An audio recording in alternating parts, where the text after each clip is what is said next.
오늘 시편 36편은 여호와의 종 다윗의 시 인도자를 따라 부르는 노래입니다. 여러분, 종이라는 단어가 유쾌하게 들리시지 않을 수도 있습니다. 나는 예수 그리스도를 믿고 우리의 가운데 자유함을 얻었는데 왜 또 종인가 라는 생각이 드시는 분도 있을 수 있겠습니다. 그런데 여기서 종은 하나님께서 누구를 택하여서 내가 너를 종으로 삼겠다라고 말씀하신 것이 아닙니다. 하나님께서는 인생이 아니시고 굳이 그 종이라는 매개체를 통해서 나의 부족함을 채우거나 누구를 시키실 필요가 없으신 분입니다. 그러면 이 종이라는 단어는 지금 누가 말하고 있는 것입니까? 다윗이 스스로를 여호와의 종이라고 말하고 있는 것입니다. 여러분, 종이라는 존재는 어떤 존재입니까? 주인의 말을 기다리는 존재입니다. 절대적으로 주인에게 매여 있는 존재입니다.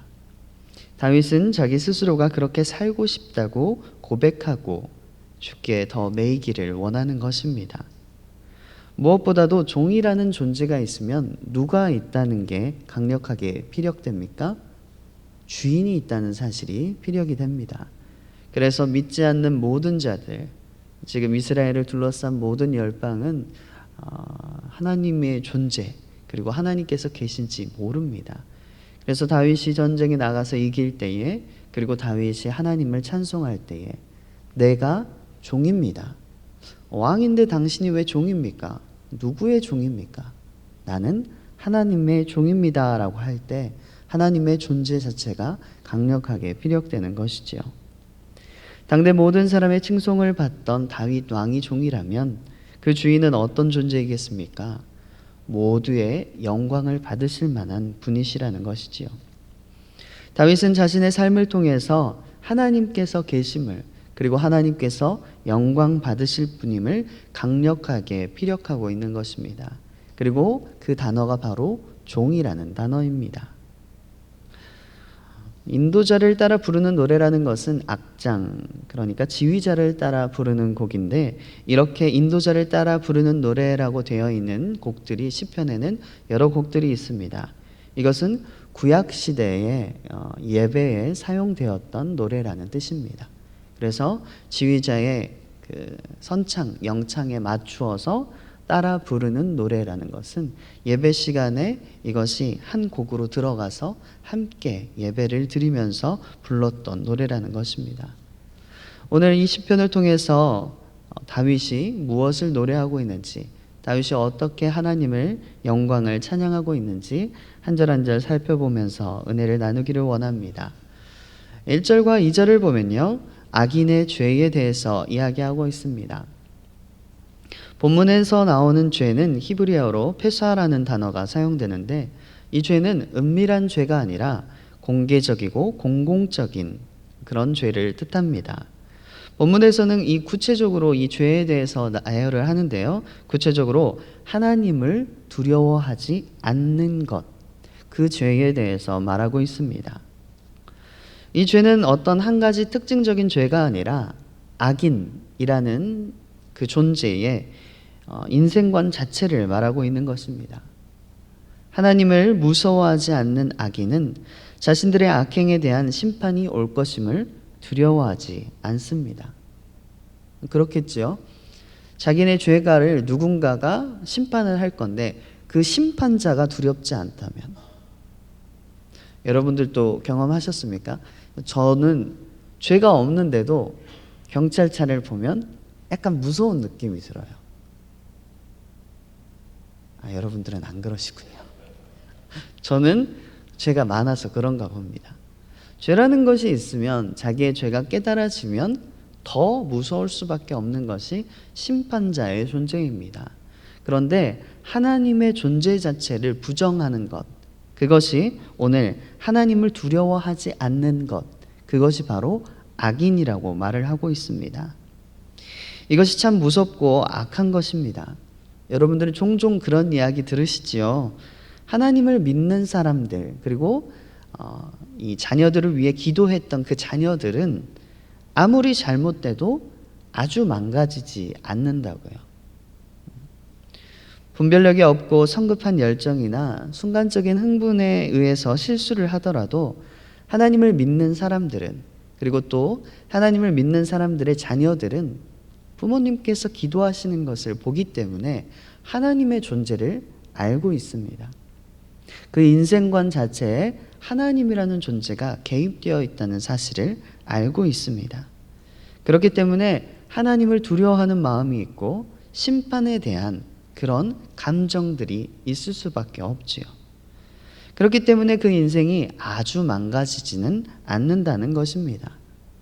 오히려 어느 순간에 하나님의 은혜로 혹은 자신의 깨달음으로 인해서 연어처럼 교회로 돌아오게 됩니다.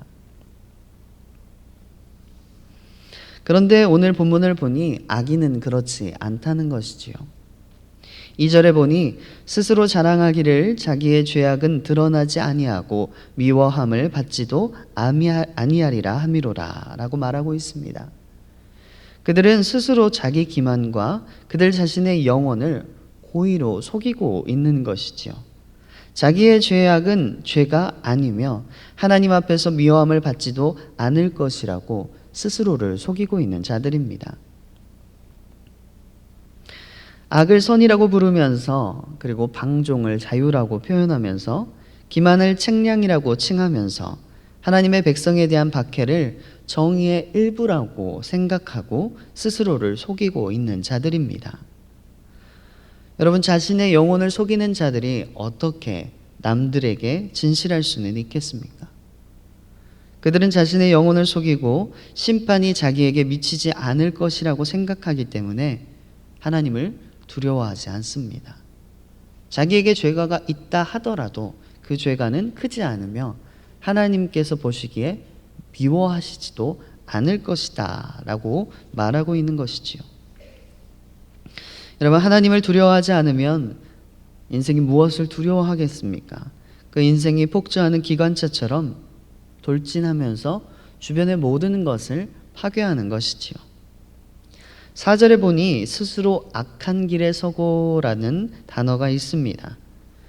이것은 한순간의 실수가 아니라 계속해서 악한 길에 서서 하나님을 대적한다는 뜻입니다. 그러니까 우리가 한순간의 실수로 인해서 그를 악인이라고 칭하지는 않습니다. 계속해서 하나님의 대척점에 서서 그 반대편에 서서 잘못된 일을 계속해서 행하는 자를 우리는 악인이라고 부릅니다. 그리고 항상 악인은 죄악된 길에 선다고 표현을 합니다. 우리가 시편 첫 장 기억나시지요? 복 있는 사람은 이라고 시작되는 첫 장을 봐도 복 있는 사람, 하나님을 믿는 자, 선인과 악인, 바람에 부는 겨와 같은 악인의 삶이 교차되면서 이야기가 시작됩니다. 그래서 시편은 어떻게 보면 악인과 선인, 이것이 계속해서 시줄과 날줄 같이 엮여 있는 이 세상을 바라보게 합니다. 4절에 보니까 침상에서 죄악을 꾀하며 라고 나와 있는데 원문에는 헛되이라는 뜻의 아웬이라는 단어가 삽입되어 있습니다. 악인의 행위가 헛되다는 것을 강조하고 있는 것이지요. 그래서 시편 곳곳을 보면 악인은 바람에 부는 겨와 같다. 그것은 초계와 같아. 날아가고 사라질 것들이라고 표현을 하는 곳이 많습니다. 그래서 악인과 선인, 여호와 곁에 붙어있는, 영원하신 여호와 곁에 붙어있는, 그에게 피하는, 그 반석 가운데 피하는 자는 영원할 것이고 악인은 헛되고 사라질 것이라고 계속해서 말하는 것이지요. 이 헛되고 파괴적으로 그 지속적으로 악한 길에 서는 악인과 대치하고 있는 분이 바로 하나님이십니다. 5절을 보니까 하나님이여 주의 인자하심이 어찌 그리 보배로우신지요 라고 말합니다. 하늘과 공중이라는 단어는 주변의 악인들을 둘러보고 있던 시선이 이제 위로 하나님을 향하고 있다는 사실을 보여줍니다. 시편 1편 같은 경우는 복 있는 사람은 이라고 시작해서 믿는 자로 시작이 되는 것이지만 오늘 같은 본문은 악인들을 먼저 봅니다. 참 마음이 안타까운 것은 저도 이 설교를 보면서 주석 같은 걸 참조를 하잖아요. 근데 그때 당시에 한 지금으로부터 300년 전에 써졌던 그때 당시에도 악인들이 많다는 것에 대해서 마음 아파하고 있는 그런 주석이 들어가 있더라고요. 그런데 지금도 마찬가지지 않습니까? 악인들이 끊임이 없어요. 그래서 시편을 보면 영원하신 하나님을 계속 찬양하지만 악인의 존재가 계속해서 등장합니다. 그 이유는 악인이 헛되고 없어지지만 다른 악인이 또 등장을 하기 때문입니다. 그 악인들이 너무 많아서 그 헛됨이 지나가도 그 다음 악인이 존재하고 있기 때문에 그 악인의 존재 때문에 계속해서 악인에 대한 시가 나오게 되는 것이지요. 그런데 오늘 5절을 기점으로 인해서 그 악인들을 바라보고 저들이 어떻게 저렇게 강성할 수 있을까? 저 악인이 어떻게 나를 이렇게 하나님을 믿는 나를 이렇게 해코지할 수 있을까라는 그 시선에서 하나님을 향한 시선으로 바뀌게 됩니다. 악인의 성품과는 정반대로 대비되고 있는 하나님의 품성이 묘사됩니다. 6절에 주의 은은 하나님의 산들과 같고, 이 하나님의 산들이라는 것은 묘사하고자 하는 하나님의 품성을 최고성을 나타내려고 할 때 하나님의 뭐뭐뭐라고 이야기하는 구약의 성경 저자들이 흔히 사용하는 기법입니다. 그러니까 하나님의 산이 실제로 존재하고 이런 것이 아니라 하나님의 백향목이라는 이 표현과 동일한 것입니다. 아주 최상품의 아주 최고의 하나님의 품성을 나타낼 때에 물건에 하나님의 이름을 붙여서 그렇게 말하는 것입니다. 그래서 6절에 보면 높은 산과 큰 바다, 큰 바다는 원어로는 테홈이라는 단어로 씁니다. 큰 심연이라는 뜻이죠. 그러니까 높은 산과 깊은 바다라고 보시면 되겠습니다. 여러분, 높은 산과 깊은 바다의 공통점이 무엇입니까? 새벽이라 생각이 안 나시지요? 제가 생각을 해왔어요. 그래서 높은 산과 깊은 바다의 공통점은 잘 보이지 않는다는 것입니다. 저렇게 크고 저렇게 큰 바다가 있는데 왜 잘 보이지 않는가? 그것은 이 두 가지 동시에 모든 걸 갖고 있는데 크니까 잘 보이지요. 큰 바다도 잘 보이고 높은 산도 잘 보입니다. 그런데 그 끝이 보이지는 않습니다. 우리가 아래에서 큰 산을 올려다볼 때 그 높은 산의 끝이 보이지는 않잖아요. 큰 바다를 바라볼 때도 마찬가지입니다. 그 바다의 끝이 어디까지인지 보이지 않습니다. 이 비유는 악인이 자기 멋대로 선과 의를 결정하고 논의할 때 변치 않으시고 스스로 굽지 않으시면서 너무나 현저하게 우리 눈에 현존하시게 보이는 그 하나님의 정의가, 온 세상에 명백한 하나님의 의가 나타난다는 말입니다. 동시에 끝이 보이지 않는 높은 산과 끝이 보이지 않는 깊은 바다는 헤아릴 수 없는 하나님의 의로우심을 나타냅니다. 그래서 선악을 단편적으로 판결하시지 않는, 그리고 구원 사역을 이끌어오고 계시는 하나님의 마음의 끝을 모르겠다는 것이지요. 여러분, 그러지 않습니까? 우리가 죄를 짓습니다. 우리는 실수라고 할 수도 있고요. 실수를 두세 번 하면 나는 이 부분에 있어서 너무나도 약하구나.